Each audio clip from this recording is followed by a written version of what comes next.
Bismillahirrahmanirrahim. Alhamdulillahirabbil alamin. Wassalatu wassalamu ala asyrafil anbiya'i wal mursalin wa ala alihi wa sahbihi ajma'in. Rabbi shrah li sadri wa yassir li amri wa hlul 'uqdatam min lisani yafqahu qawli. Subhanaka la 'ilma lana illa ma 'allamtana innaka antal 'alimul hakim. Wala hawla wala quwwata illa billahil 'aliyyil 'azim. Amma ba'd. Ahyikum bi tahiyyatil Islam. Assalamualaikum warahmatullahi wabarakatuh.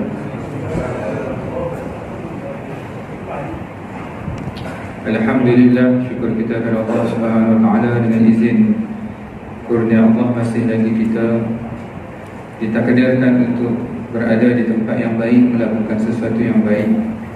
Maka ini ketahuilah adalah kurniaan daripada Allah Subhanahu wa taala, rezeki daripada Allah Subhanahu wa taala. Dan tandanya Allah Ta'ala makbul doa dan permintaan kita. Ihdinas siratal mustaqim, tunjukkanlah kami jalan yang lurus. Bagaimana Allah Ta'ala tunjuk jalan yang lurus, iaitu Allah Ta'ala hadirkan kita, dapatkan kita untuk duduk dalam majlis ilmu. Dengan ilmu kita akan mendapat petunjuk Allah Subhanahu wa taala. Jadi bersyukur kepada Allah Subhanahu wa taala kerana peraturan Allah, sistem Allah sangat mudah dan kekal benar sehingga ke hari kiamat ialah la in syakartum la azidannakum. Kalau kamu bersyukur, aku akan tambahkan lagi nikmat aku ke atas kamu. Tetapi sekiranya kamu kufur, ingkar, tidak tahu menghargai, berterima kasih atas nikmat yang aku berikan, maka Allah Ta'ala memberi ancaman yang keras. La in kafartum inna azabi lasyadid.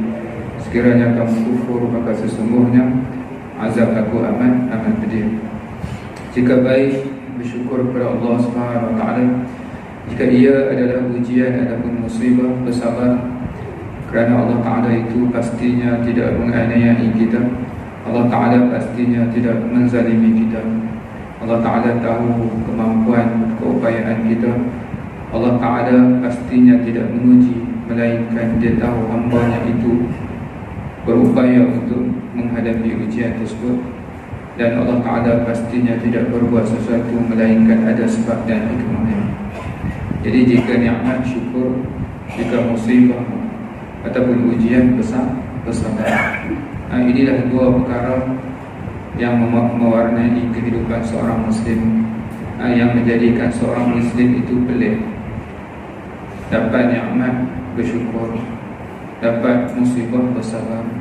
Dalam arti kata, mereka yang beriman ini sentiasa bahagia hidupnya, sentiasa bergantung kepada Allah Subhanahu wa taala yang menjadi sumber kepada ketenangan. Ketenangan itu hanya milik Allah, dan Allah Ta'ala hanya akan beri ketenangan kepada mereka-mereka yang dirahmatinya. Seperti biasa, sebelum kita mulakan majlis kita, mari sama-sama kita tenangkan hati kita, bawa diri kita kembali kepada Allah Subhanahu wa taala. Dengan sama-sama kita mulakan dengan zikrullah. Ala bi zikrillahi tatma'innul qulub. Sesungguhnya dengan mengingat Allah, hati atau jiwa akan menjadi tenang, insya-Allah. Subhana man la yaqdirul khalqu qadrahu wa man huwa fawqa al-'arsyi fardun muwahhadu malikun 'ala 'arshis samaa'i muhaiminu li'izzatihi ta'nul wujuh wa tasjudu. Subhana man la yaqdirul khalqu qadrahu wa man huwa fawqa al-'arsyi fardun muwahhadu malikun 'ala 'arshis samaa'i muhaiminu li'izzatihi ta'nul wujuh wa tasjudu. Subhana man la yaqdirul khalqu qadrahu wa man huwa fawqa al-'arsyi fardun muwahhadu malikun 'ala 'arshis samaa'i muhaiminu li'izzatihi ta'nul wujuh wa tasjudu. Hasbi Rabbi Jalla Allah, ma fi qalbi ghayrullah. Nur Muhammad صلى الله حسبي ربي جل الله ما في قلبي غير الله نور محمد صلى الله حسبي ربي جل الله ما في قلبي غير الله نور محمد صلى الله حسبي ربي جل الله ما في قلبي غير الله نور محمد صلى الله حسبي ربي جل الله ما في قلبي غير الله نور محمد صلى الله ليس لها من دون الله كاشفا ليس لها من دون الله كاشفا ليس لها من دون الله كاشفا ليس لها من دون الله كاشفا ليس لها من دون الله كاشفا ليس لها من دون الله كاشفا لا إله إلا الله والملك الحق المبين محمد رسول الله صادق الوعد الآمن لا إله إلا الله والملك الحق المبين محمد رسول الله صادق الوعد الآمن لا إله إلا الله والملك الحق المبين محمد رسول الله صادق الوعد الآمن أستغفر الله إن الله كان توابا أستغفر الله إن الله كان توابا أستغفر الله إن الله كان توابا أستغفر الله إن الله كان توابا أستغفر الله إن الله كان توابا لا إله إلا الله لا إله إلا الله لا إله إلا الله محمد رسول الله يا ذا الجلال والإكرام يا ذا الجلال والإكرام يا ذا الجلال والإكرام أمسنا على دين الإسلام لا إله إلا الله لا إله إلا الله لا إله إلا الله محمد رسول الله يا ذا الجلال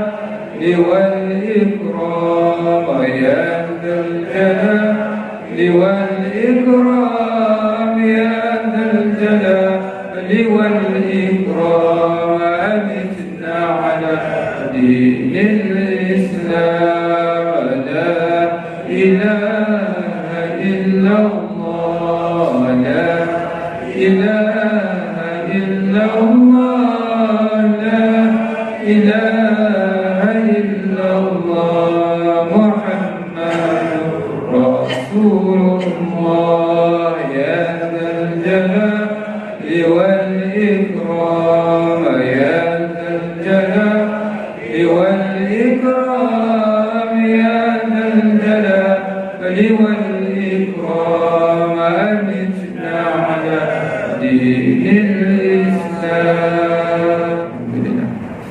Tuan-tuan dan puan yang dirahmati Allah sekalian, InsyaAllah kita sambung lagi dengan kitab bimbingan mukminin pada mencari ridha Rabbul Alamin, iaitu karangan Hujjatul Islam Imam Al-Ghazali rahimahullah. Kita membicarakan tentang mengumpat ataupun riba.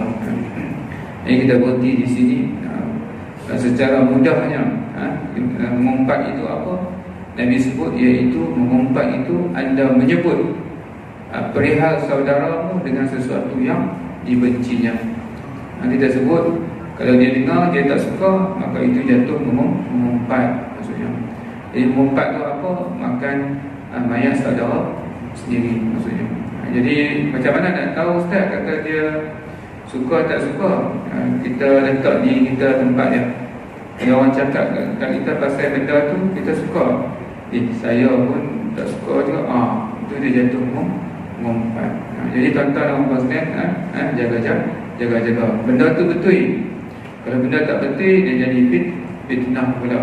Fitnah itu lebih asyaddu minal qatl. Fitnah itu lebih dahsyat lah, tuan-tuan sekalian. Dia lebih dahsyat daripada membunuh. Mereka cerita baik.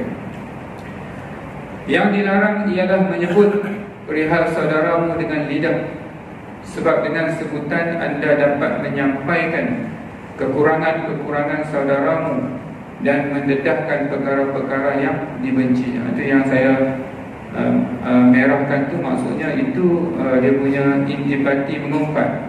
Jadi kalau misalnya bukan dengan lidah pun, tapi dia mempunyai intipati mengumpat, iaitu yang pertama menyampaikan kekurangan-kekurangan saudaramu dan mendedahkan perkara-perkara yang dibencinya. Tak kira lah tuan-tuan sekalian, sama ada dengan lidah. Sekarang ni kita banyak dengan jari, tuan-tuan sekalian, dengan menulis dan sebagainya, maka ia juga jatuh dalam mengumpat maksudnya. Bukan semestinya dengan lidah saja. Sekarang ni banyak orang tak cakap dengan lidah, dia bercakap dengan jari. Semua di hujung jari. Oleh yang demikian, membuat sindiran itu samalah seperti berkata terang-terangan. Sekarang mungkin dia tak cakap terang-terangan, dia sindir. Bila dia sindir tu, orang tahu siapa yang dia maksudkan. Maka jatuhlah dalam mengumpat. Perbuatan samalah seperti perkataan. Kadang-kadang dia tunjuk cara berjalan, cara bercakap, tingkah laku dia. Jadi orang tahu siapa yang dia maksudkan. Maka jatuh juga mengumpat. Mengisyarat samalah seperti mengangguk. Kadang-kadang dia buat isyarat dengan mata. Berkelip mata samalah seperti berbisik. Menulis samalah seperti gerak laku. Pendek kata, apa saja yang dilakukan menunjukkan kepada maksud riba, iaitu menyebarluaskan aib dan kekurangan saudara kita yang dia tidak sukai, maka ia adalah dilarang dan dihukumkan haram. Jadi original hukum dia haram. Jadi kalau tuan-tuan nak buat, mengumpat ni haram. Nak buat juga, ubah hukum tu dulu. Sekurang-kurangnya jadi makruh. Makruh pun tak payahlah atas kan. Tak payahlah habis masa tu buat kerja makruh je. Sebab tak buat makruh, hukum dia sunat. Dapat pahala. Tapi saya nak kata sekurang-kurangnya tak dosa. Sebab makruh ni iaitu buat tak dosa, tinggal dapat pahala. Kenapa kita nak buat benda sedangkan bila kita tak buat, Allah Ta'ala beri pahala kepada kita. Ini kita kena jaga. Orang yang mengisyaratkan dengan tangannya perihal pendek atau panjangnya seseorang, dia hina. Mungkin seorang orang tu terkurang panjangnya ataupun terlebih panjangnya, diisyaratkan dengan tangan. Ataupun dia meniru gaya jalannya, adalah ghibah yang dilarang. Menulis mengenai keaiban diri seseorang juga adalah ghibah. Sebab kalam itu ataupun pen itu, pensil itu ganti di lidah. Termasuk ghibah juga jika anda menunjukkan ucapan anda kepada seseorang tanpa menyebut namanya. Ini kita orang Melayu, jangan sebut nama nanti mengumpat. Dia lah. Tapi tuan-tuan sekalian, orang tahu, tak sebut nama apa, orang tahu. Jadi jatuh juga mengumpat. Misalnya, setengah-setengah orang yang berjalan di hadapan kita hari ini, bila orang yang ditujukan ucapan itu faham bahawa dia yang dimaksudkan, maka itu juga jatuh ghibah. Walaupun kita tak sebut nama, tuan-tuan sekalian. Ini ghibah yang banyak yang tersembunyi, yang kita selalu buat ni. Demikian juga seseorang itu tersinggung sebab keaibannya disebutkan dalam bentuk doa, Oh ni nampak bagus, iblis tuan-tuan, buat elok dah. Tapi iblis hias cantik macam doa, tapi jatuh juga dalam mengumpat. Bagaimana? Alhamdulillah, syukur pada Allah, Tuhan tidak mengenakan aku dengan bala ataupun penyakit itu. Kat mana buruk dia? Kat depan okey lah, puji-pujian kepada Allah. Tapi di hujung tuan-tuan sekalian, kita merendah-rendahkan, mengaibkan dengan bala dan penyakit itu tuan-tuan sekalian. Ini tuan-tuan sekalian, ni juga jatuh mengumpat. Kalau kita pun kita tak nak orang sebut kat kita macam ni, tak payahlah doa kesembuhan. Ya Allah, Allahumma yashfi, ya Allah sembuhkan dia. Ya Allah, berilah kekuatan dan kesabaran kepada dia. Kalau ujian, ya Allah berilah kekuatan dan kesabaran untuk dia menghadapi ujian tersebut. Ujian, sebab ujian tak sebenarnya buruk. Ujian ni kata-kata boleh jadi buruk dan boleh jadi baik. Kata-kata bergantung kepada bagaimana kita menjawab ujian. Tapi kalau dia kata bala, dia kata kekurangan, dia kata kelemahan, keaiban, itu tidak boleh. Itu mengaibkan. Bila mengaibkan, walaupun di awalnya dihias cantik, subhanallah, masya Allah, tapi tuan-tuan dia masih lagi jatuh dalam mengumpat. Kelalaian, kelalaian maksudnya. Dan itu bila kes berlaku kat Gombak, seorang budak terjun mengejar dengan kakak dia terjun. Saya tengok ada orang tulis komen dia, semoga Allah Ta'ala memberi kekuatan kepada dua ibu bapa ini atas kelalaian tersebut. Okey, kita kata ni nampak doa bagus lah, tapi di hujung dia itu kelalaian. Kenapa nak sebut kelalaian tu? Itu jatuh dalam mengumpat. Macam mana kita tahu itu kelalaian? Kita tak ada hak menghukum. Takut nanti apa yang kena pada orang itu akan kena pula pada diri kita. Tuan-tuan dan puan yang dirahmati Allah sekalian, termasuk juga jika seseorang yang mula-mula memuji, ini orang Melayu juga kalau nak butuh pun jangan butuh. Puji dulu. Angkat-angkat tepuk. Angkat-angkat. Tuan-tuan tahu kat mana dia nak tepuk? Tapi dia ni kan bukan kata kita ni. Tapi itu dia tepuk. Tepuk tuan-tuan tahu. Lepas maksudnya angkat-angkat, lepas. Termasuk juga jika seseorang itu mula memuji-puji seseorang yang hendak dikejinya. Misalnya, tengok ayat dia, alangkah baik sekali hal orang itu, tetapi malangnya. Ayat tu itu mengumpat. Depan cantik lah, hias cantik, dekorasi cantik, tapi di hujungnya tetapi malangnya. Malang itu sesuatu yang aib, yang merendah-rendahkan. Tak boleh. Tujuannya Allah Ta'ala tahu dalam hati kita itu tidak lain melainkan mencaci orang itu. Jaga. Banyak lagi. Jika dia menyebut keaiban seseorang di hadapan ramai, tetapi mereka tidak dapat mengagak siapa orang yang ditujukan celaan itu, lalu dia menyebut lagi pula, subhanallah, dan maha suci Allah, hairan betul si fulan itu dengan kelakuannya, hingga apabila didengar lagi oleh ramai, mereka pun faham siapa orang yang ditujukan celaan tadi. Ini adalah satu dosa besar kerana dia menggunakan nama Allah, iaitu nama Tuhan, dijadikan perantaraan untuk merealisasikan cita-citanya yang jahat. Niat dia, sebab mungkin ada masalah, tuan-tuan, ada hasad dengki, ada dendam, ada iri hati, tuan-tuan. Tapi supaya dia tak nampak kata dendam dan iri hati itu, maka dihias dengan nama-nama Allah, pujian-pujian kepada Allah. Tapi hakikatnya kataan itu menghinakan, merendahkan ataupun mengaibkan. Ini kita kena jaga.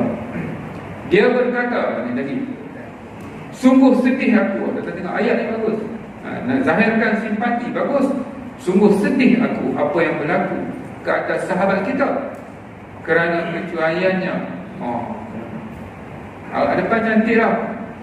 Simpati. Sungguh sedih aku atas apa yang berlaku ke atas sahabat kita kerana kecuaiannya. Kecuaiannya dah jadi aib dan perilakunya yang tak baik. Maka orang yang berkata begitu adalah pendusta.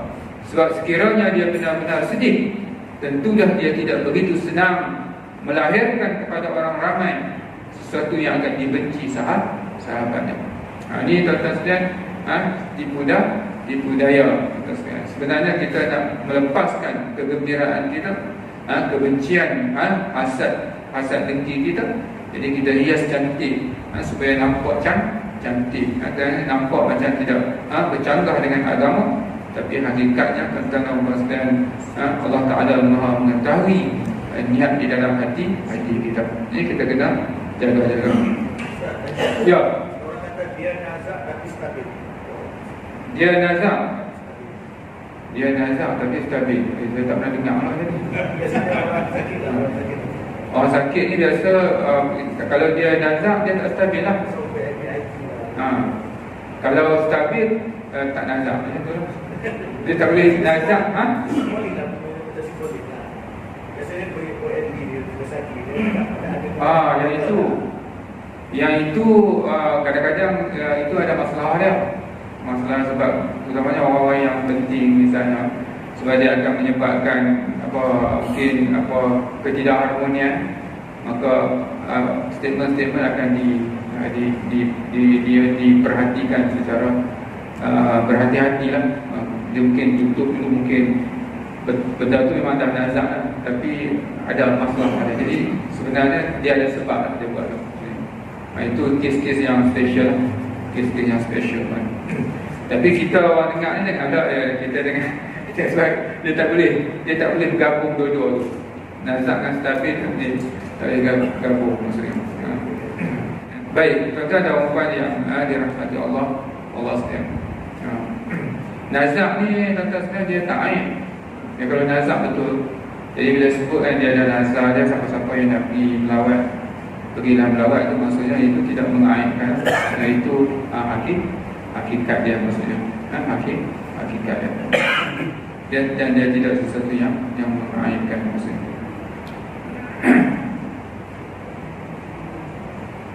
Bila seseorang mendengar umpan dengan penuh minat dan takjub, ini satu. Kita tak umpan, tapi kita ni pendengar setia. Kita panggil kita ni apa ni? Pendengar tegak. Pendengar tegak kan. Siapa yang ada nak umpat, aku nak dengar. Dia tu jadi umpan dia dengar kan. Dengan tujuan si pengumpat itu akan bertambah semangat dan terdorong terus untuk mengumpat secara berlebih-lebihan. Ini ayat-ayatnya apa? Dia menggalakkannya dengan berkata misalnya, "Ajat, aku tak tahu dia tu macam tu." Katakan, "Memang aku tidak menyangka sama sekali dia boleh berkelakuan seperti itu." Tak boleh. Cuba cerita lagi, dia tu pun tadi sikit je, lepas tu dia reka habis. Dah semangat ada orang nak dengar. Ini kena jaga. Apa dia? Semua ucapan ini, kata Imam Ghazali, sama seperti membenarkan kata-kata si pengumpat itu. Manakala membenarkan kata-kata orang yang mengumpat, samalah seperti mengumpat juga. Dosa dia sama, kata sekalian. Bukan dia bagi soal 50%. Mengumpat itu 100%. Dengar pun 100% tak. Dosa dia sama, kata sekalian. Jadi jangan kalau yang mengumpat. Sebab tu kita yang tuan-tuan, kalau kawan mengumpat, jaga-jaga. Sebab dia takkan mengumpat kalau kita tak ada orang dengar. Kerana jumpa lagi tuan-tuan, orang mengumpat kat dinding, mengumpat kat pokok, dan katai duduk tuan-tuan, keluar kat pokok bunga depan tu, mengumpat kat pokok bunga tu. Gerak tuan-tuan.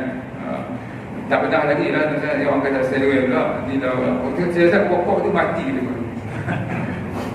Kata-kataan tak elok tuan-tuan sekalian. Tuan-tuan dan puan yang dirahmati Allah sekalian. Semua pokok-pokok ni tuan-tuan sekalian, air apa semua, kalau kita apa semua, dia orang semua bertasbih kepada Allah Subhanahu Wa Taala. Tiba-tiba kita bergumpat kat orang-orang ini khalifah. Semua selain daripada Allah, jin semua bertasbih kepada Allah. Termasuklah yang kita takut sekarang ni, iaitu virus tu. Virus tu kerja dia apa? Kerja dia iaitu bertasbih kepada Allah Subhanahu Wa Taala. Selain manusia dan jin, yang lain makhluk Allah semua bertasbih kepada Allah Subhanahu Wa Taala. Dia bekerja untuk Allah. Itu sebahagian daripada tentera-tentera Allah Subhanahu Wa Taala. Jadi tuan-tuan dan puan yang dirahmati Allah sekalian, macam mana nak apa hadapi ni tuan-tuan sekalian? Banyakkan istighfar, minta ampun dengan Allah Subhanahu Wa Taala.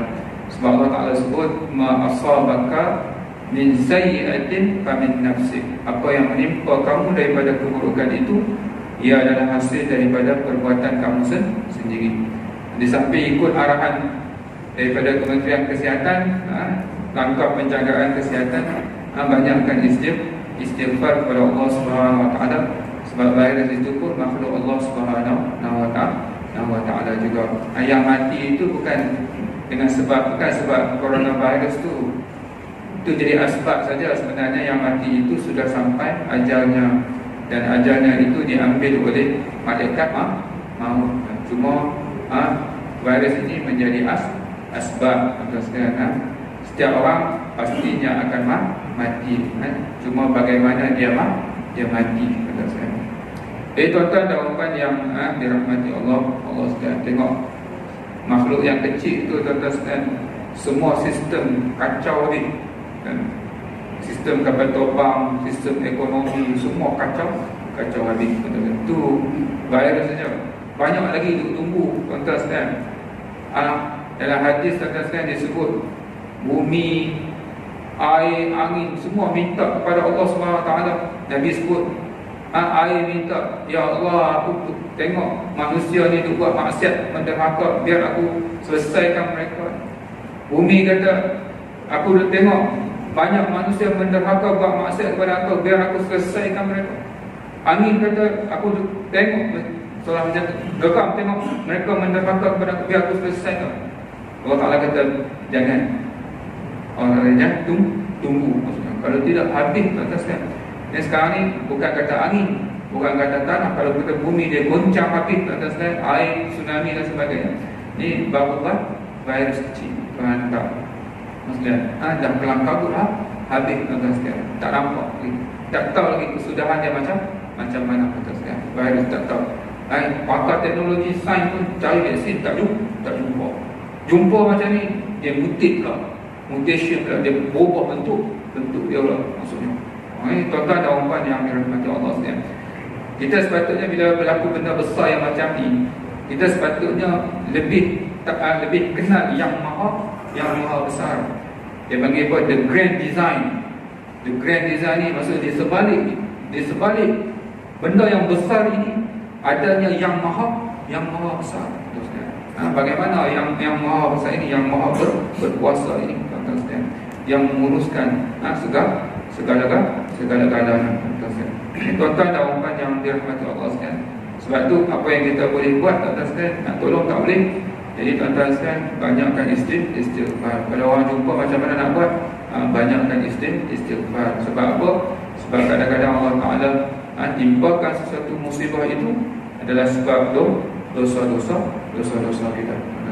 Tuan-tuan dan puan yang dirahmati Allah sekalian, tak perlu kita kata ni balasan pada orang dan sebagainya. Kita dapat apa bila sebut macam tu? Kita tak dapat untung apa-apa. Lebih baik kita muhasabah diri kita, sebab kita tak tahu juga tuan-tuan sekalian.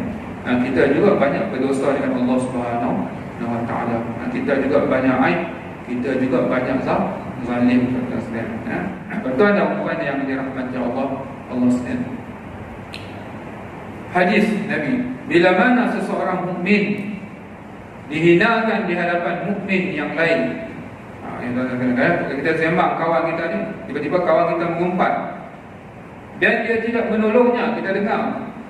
Kita tak tolong, padahal dia berkuasa menolongnya. Nescaya Allah akan menghinakannya di hari kiamat di hadapan khalayak ramai. Ini di belakang kata sekalian, di belakang. Tapi kalau depan kata sekalian, itu biasalah kata sekalian. Yang itu Allah Ta'ala maha mengetahui keikhlasan kita. Kadang-kadang kita depan ni kita mungkin kita nak mengada-ngada kata sekalian, riak dan sebagainya, tunjuk kata kita ni apa, kita ni kawan baik kata sekalian. Apatah lagi orang yang kita pertahankan itu ada kepentingan. Itu diragui. Kalau di hadapan, kalau tuan-tuan mempertahankan kawan tuan-tuan di hadapan, itu Allah Ta'ala yang maha mengetahui keikhlasan kita. Tapi banyak keadaan berlaku tidak ikhlas. Tapi kalau di belakang ciri-ciri kawan yang baik, iaitu dia akan mempertahankannya di belakangnya. Ini kalau tuan-tuan ada kawan yang macam ni, alhamdulillah. Ini memang ikhlas sungguh, memang kawan baik sungguh. Bila mana dia mempertahankan saudaranya di belakang. Ikhlas itu. Baik. Kalau kita boleh, lepas tu kita tak pertahan, nanti di hari akhirat lah Allah Ta'ala akan buka aib kita di hadapan khalayak. Semua orang tahu. Skrin besar, layar besar, orang tengok kita punya aib kita. Sampai satu peringkat atas orang yang banyak aib ni, dia minta kepada Allah Subhanahu Wa Ta'ala, ya Allah, tak payah tunjuk ya Allah aib aku, ya Allah, campakkan saja aku ke dalam neraka.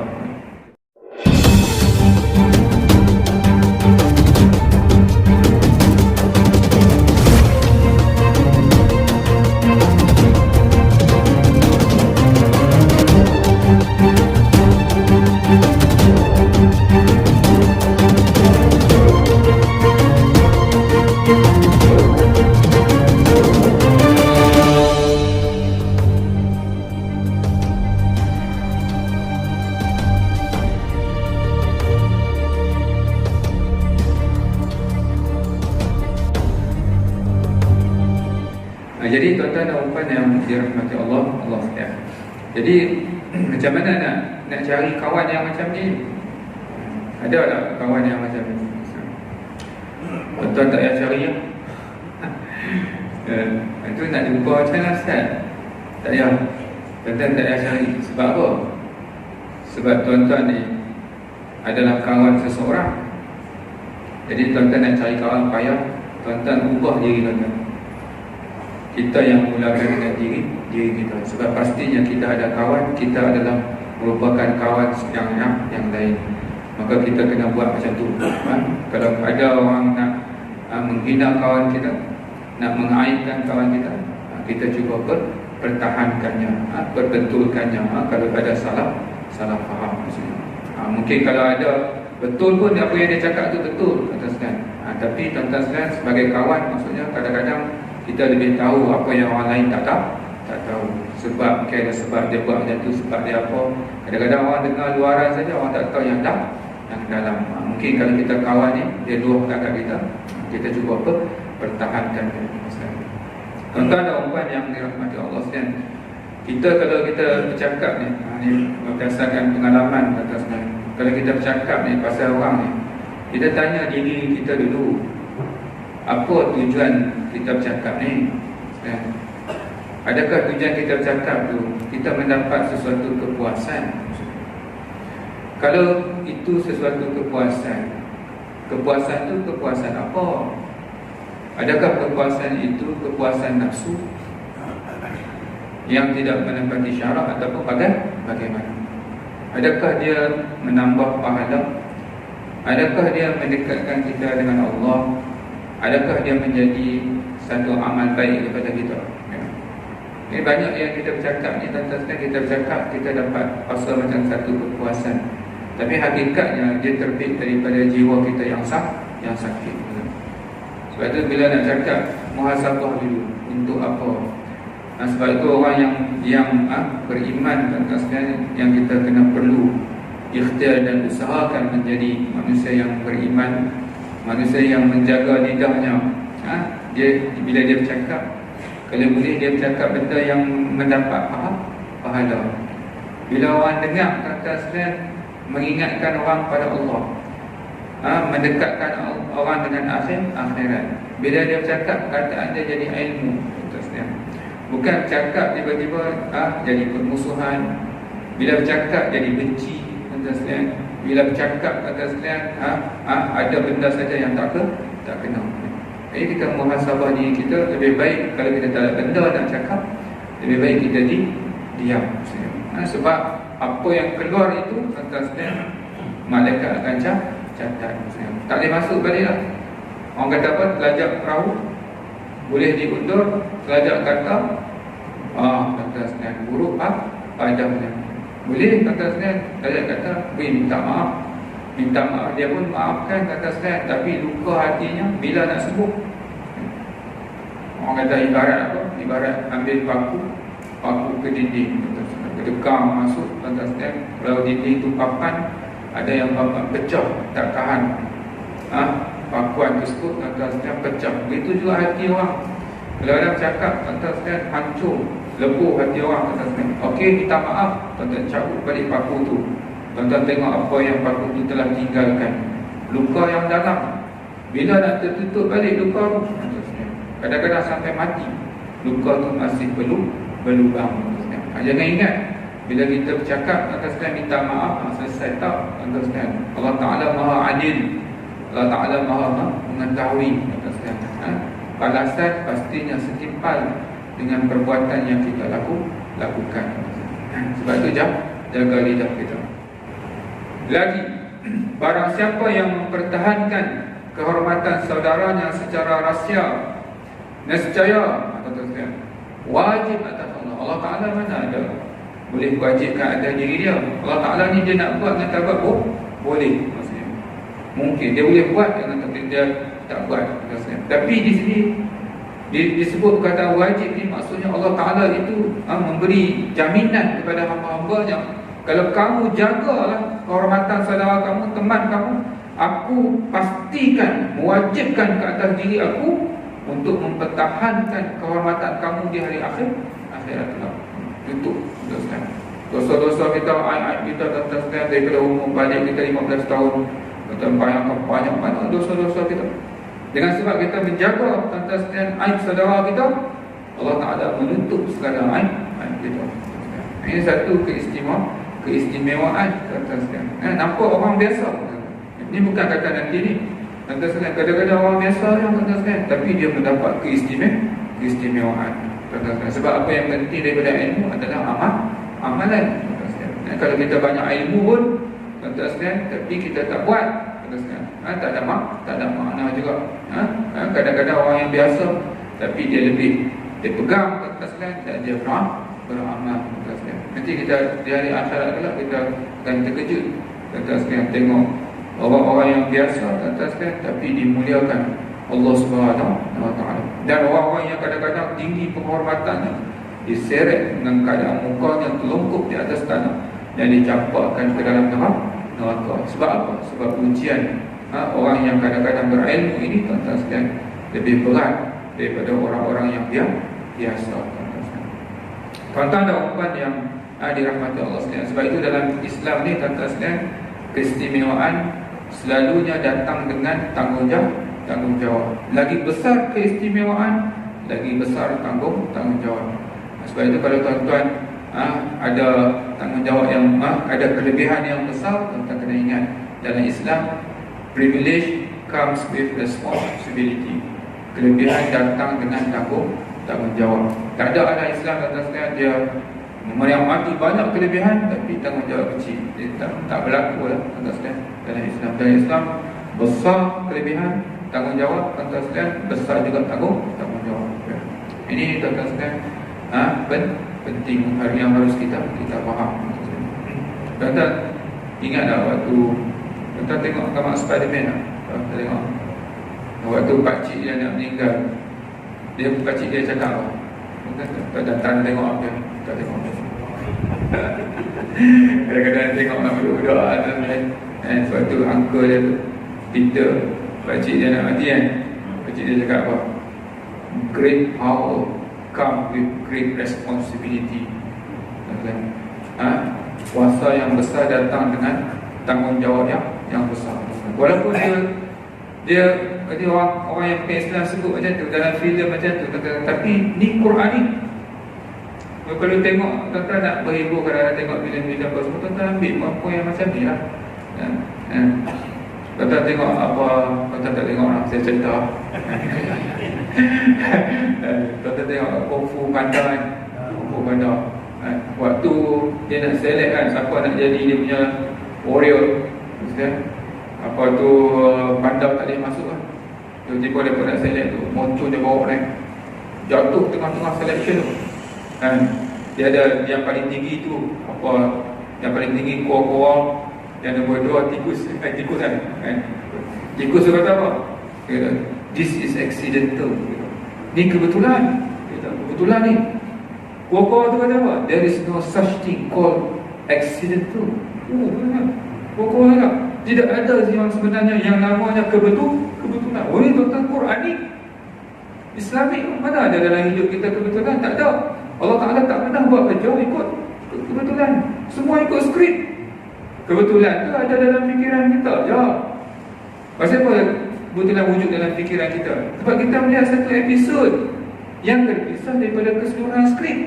Jadi kalau tuan-tuan dapat tengok skrip kan, daripada awal kita lahir, tuan-tuan sampai habis kita mati, semua syurga neraka semua berlaku ikut skrip. Mana ada kebetulan? Allah Ta'ala tak pernah buat kerja ikut kebetulan. Semuanya menurut qada dan qadar, ketetapan yang teliti daripada Allah Subhanahu wa Ta'ala.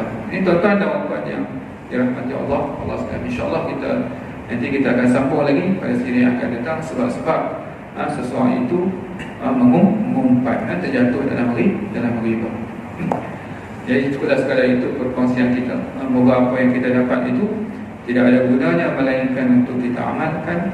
Yang baik pastinya daripada Allah, yang dhaif daripada kelemahan diri saya sendiri. Kita tangguhkan majlis kita dengan tasbih kafarah dan suratul Asr. Subhanallahumma wa bihamdik, asyhadu an la ilaha illa anta, astaghfiruka wa atubu ilaik. Bismillahirrahmanirrahim.